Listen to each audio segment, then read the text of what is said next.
What's up, everyone, and welcome back to the channel. Let's dive right into our first news. Israel Adesanya and Joe Pyfer have both reacted to the latest fight announcement. Last night, we shared a video of Dana White revealing the main event for UFC Seattle, and now both fighters have responded. Right after Dana's livestream, Adesanya took to X and wrote, "Ah, here we go again," along with a promo video hyping up the fight. As for Pyfer, he reacted on Instagram, writing, "I'm blessed for the opportunity against one of the greatest middleweights of all time. Little Joey P is on his way. Hard work incoming. Self-belief and faith can pull any man out of a dark time. Let's go get this." Joe bodybags Pyfer. What a life. The MMA community's reaction to this matchup has been mixed, but it's not entirely surprising. Just a couple of weeks ago, Adesanya mentioned he isn't chasing titles anymore. He said he just wants to fight, regardless of the name. For me, it's not about belts anymore. I got 2 shiny belts at home. They look good. I just want to fight. I just want to do things like I did on the way to the belt. I still fought really well when I was defending the belt, but I want to fight more freely. I want to try some risky moves like I used to. Remember the Brad Tavares fight? I think in the first round I went for an Imanari roll that failed. I want to try it like that again.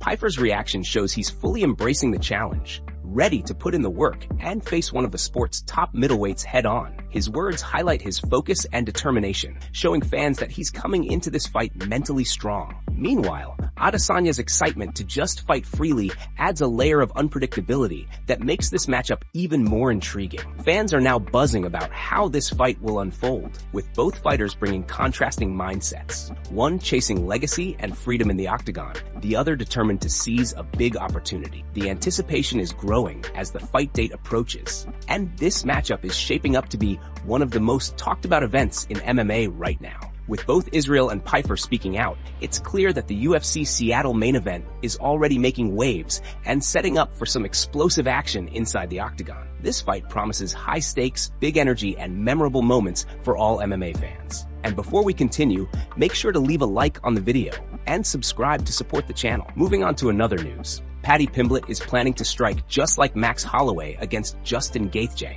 as UFC 324 approaches. With just over a week to go, the fighters are finally starting to release new content, and Pimblett has been giving fans insight into his strategy. In a recent interview with TNT Sports, he revealed that he plans to keep the fight standing, and that Holloway essentially provided a blueprint on how to handle Gaethje. Pimblett explained, "I'll keep it on the feet with him. There's the blueprint there to beat him. Max done it, and everyone underestimates my strike. Everyone thinks I'm just gonna come in and take him down, but I'm not. Like with my fight against Chandler, I pieced Chandler up. I know MMA matchups can be unpredictable, but you'll see on Jan 24th, we have a perfect game plan, and we'll finish him within 3. This statement highlights Paddy's confidence in his striking ability, showing that he's not just focused on grappling or takedowns. He's studied Gaethje and is coming in with a calculated plan, aiming to use his striking to control the fight from start to finish. Fans are already buzzing about how Paddy's approach could play out, as his high-paced, precise striking style makes him a dangerous opponent for anyone in the lightweight division. With UFC 324 just days away, anticipation is reaching a peak. Paddy's belief in his striking, combined with the strategy he's drawn from Holloway's success, sets the stage for a fascinating clash. The lightweight division is about to witness a high-stakes, action-packed battle, and Paddy Pimblett is ready to show the world that his striking can dominate one of the toughest competitors in Justin Gaethje. This fight promises explosive moments and a perfect example of strategy meeting skill inside the octagon. Moving on to another news. Paulo Costa is making a big move up to light heavyweight. Right after Dana White's announcement, another huge fight was revealed. According to the late Viana, Paulo Costa will face Azamat Muzarkanov on April 11th at UFC 327. The event is set to take place at the Casa Center in Miami, and excitement around this matchup is already building. Before the announcement, Muzarkanov even thought Dana White's live stream might be about their fight, but that wasn't the case. Following the fight reveal, both fighters shared their reactions. Paulo Costa took to X, posting, "Light heavyweight, I'm going to take all secret juice available right now," and later followed up with another post saying, "Bulking season babe, unlimited juicy," alongside a picture of his current physique. As for Muzarkanov, he sent a strong message on X, writing, "Coming to Miami to take care of business," signaling that he's ready for the challenge.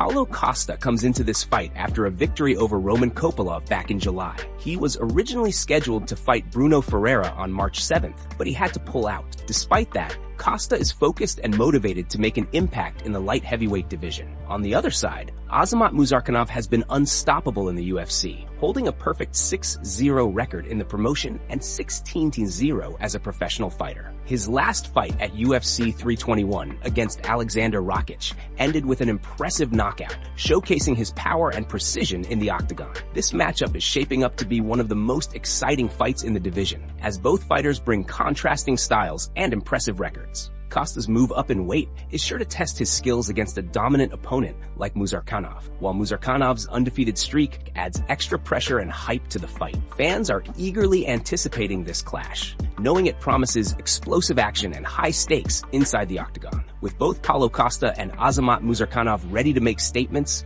UFC 327 is already generating massive buzz, and this fight is guaranteed to be one of the highlights of the event. Moving on to another news, Justin Gaethje was recently interviewed by TNT Sports, where he addressed his previous retirement comments. For context, Gaethje had said he would retire if he didn't get a title shot, which sparked a lot of discussion among fans. During the interview, he explained that his comment came from an emotional place. He said, "I definitely got what I asked for. It was more my manager putting me in that position. I probably said it, but you know, we're emotional beings, and we can be petty. You don't get to where I'm at, or where these fighters are at, without being a little petty. I take things personally, and I thought I had earned something. I was just trying to stand up for myself." Gaethje's response shows that he wasn't making a rash decision, but rather expressing his feelings in the heat of the moment. He's focused on his career and proving himself in the octagon, not stepping away without achieving his goals. His honesty gives fans insight into the mindset of a top-level fighter, where emotions and determination play a huge role in the decisions they make. As UFC 324 approaches, Gaethje's focus is clearly on performing at his best, while reflecting on the journey that brought him to this point. His statement demonstrates both accountability and confidence,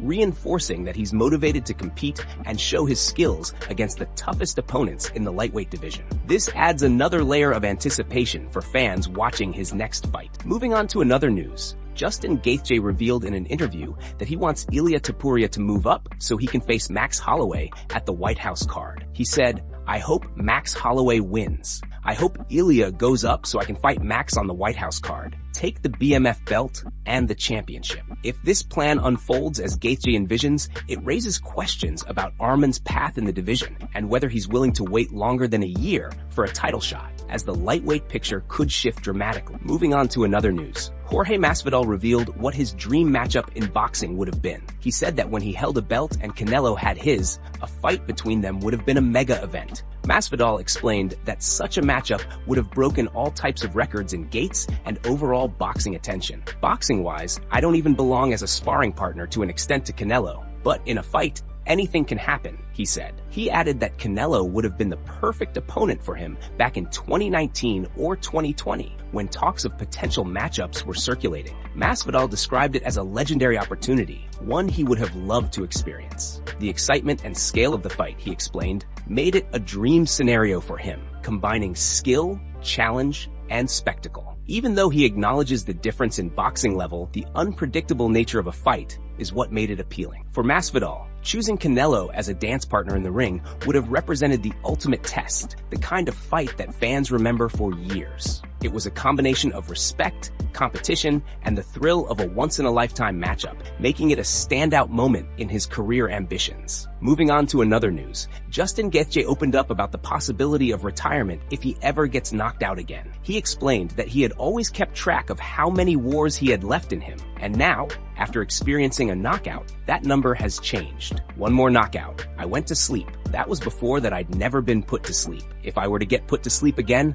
I would definitely call it quits, Gaethje said. He clarified that this wasn't a line he had drawn lightly, but rather a realization that comes with age and experience. That's been my line. It never happened before, so I wasn't like, if I get knocked out, I'm quitting. But once I got knocked out at 37 years old, it's a different story. If I was 20, 27, or 30, this would be different. But this is not the beginning. This is definitely the end of my career. Gaethje reflected on his journey in the sport, emphasizing that it has been an incredible experience. Despite the challenges, he's proud of what he's accomplished and grateful for his career, knowing that every fight, every moment in the octagon has shaped him into the fighter and person he is today. Moving on to another news, Dricus du Plessis' next fight might finally be revealed. DDP has been on hiatus since his loss to Khamzat Chimaev back in August of last year, leaving fans eager to see him back in action. Recently, UFC light heavyweight Tuko Tokos hinted at DDP's return in an interview with Cage Chronicles. He said, "I get the DDP fight soon. I mean, yeah, man, I hope they're gonna make that. I'm hearing good things. It's just a waiting game, but you never know in this sport. Things change so quick, like injuries, matchmaking, events. I hope to see him in Seattle. That's my hope. He wants to be there because he wants to make it right, to make that fluffy fight." On top of these rumors, Brendan Allen also announced he'll be fighting in April. He wrote, "Ready to start 2026 off with a bang. April. We stamp our spot as next for the belt." This opens the possibility that the UFC could match up DDP and Brendan Allen for the #1 contender spot at middleweight, with Khamzat Chimaev calling out Alex Pereira for a light heavyweight clash. The UFC might book that fight for the White House card, leaving the #1 contender spot open to the winner of DDP versus Allen. Fans are speculating on the outcome, debating whether either Allen or DDP has what it takes to defeat Khamzat down the line. Dricus comes in with a strong track record and championship caliber skills, while Brendan Allen has been steadily climbing the ranks, proving he belongs among the top contenders. Both fighters bring different styles and strengths, making a matchup between them highly intriguing. As the UFC continues to build toward 2026, DDP's return is one of the most anticipated events for middleweight fans. Whether it's against Brendan Allen or another contender, his comeback fight will set the stage for the next big title opportunity in the division. The anticipation is high, and the MMA world is ready for DDP to make his mark once again. Moving on to another news, Dana White is facing major backlash from the MMA community following his recent fight announcements. Fans were quick to criticize the way the UFC is handling big fight reveals, saying the promotion has lost its excitement and polish. Many noted that Dana barely charged his phone before going live for the announcement, which made it seem like he didn't even care about the promotion itself. This raised questions about whether he's truly invested in the UFC anymore, or if he's just maintaining appearances for the brand's image. MMA On Point posted on Twitter, highlighting the decline in promotion quality over the years. In 2016, the UFC used proper promos for fight announcements. By 2019, Dana was appearing on major media outlets to announce fights. In 2022, the announcements moved to a professionally produced YouTube format. In 2025, Dana started doing Instagram live reveals, and now in 2026, it's simply Instagram posts, often with minimal effort. Fans feel the UFC no longer prioritizes promoting the sport and has become more of a cash cow for billionaires. Some of the blame, they say, falls on fans who tolerate mediocrity. The community shared their frustrations, noting that the UFC should build hype around fight announcements instead of teasing fans only to post a last-minute Instagram live. Fans said they tracked Dana's Instagram for hours, only to be disappointed. Many believe the Paramount deal has allowed the UFC to relax for the next 6 years, reducing urgency in promotion. Some pointed out that Dana's attention on boxing might be affecting the UFC's focus, and they criticized the oversized roster and crowded fight schedule for diluting the product. Suggestions included trimming the number of fight dates,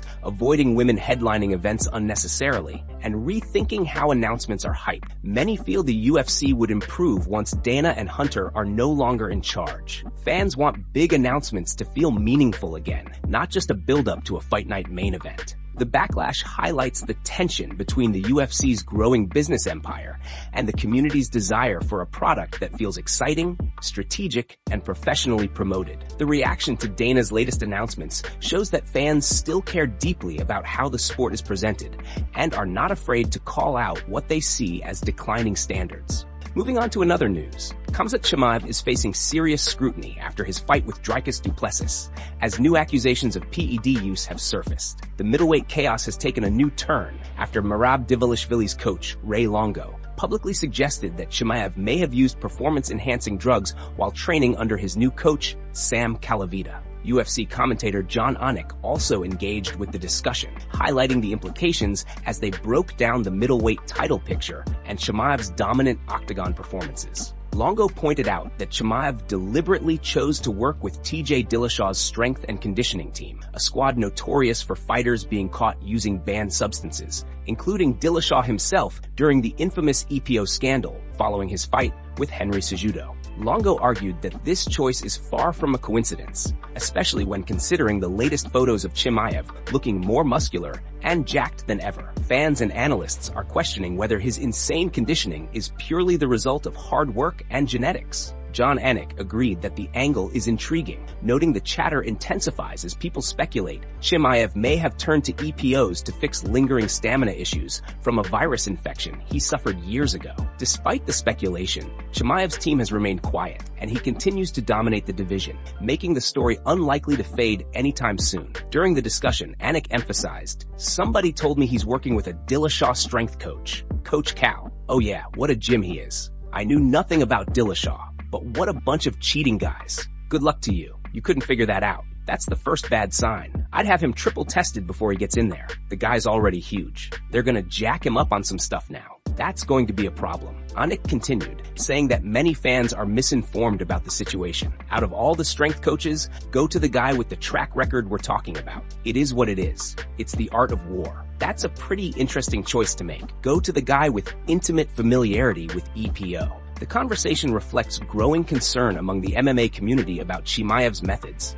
and the ongoing dominance he displays in the octagon has only fueled further debate. The combination of his choice of coaches, physical transformation, and past injuries has fans and analysts questioning whether there's more behind his performance than meets the eye. This topic is sure to remain at the forefront of middleweight discussions for months to come. That's it from MMA Pulse News. Thanks for watching. Don't forget to leave a like and subscribe for your daily dose of MMA news.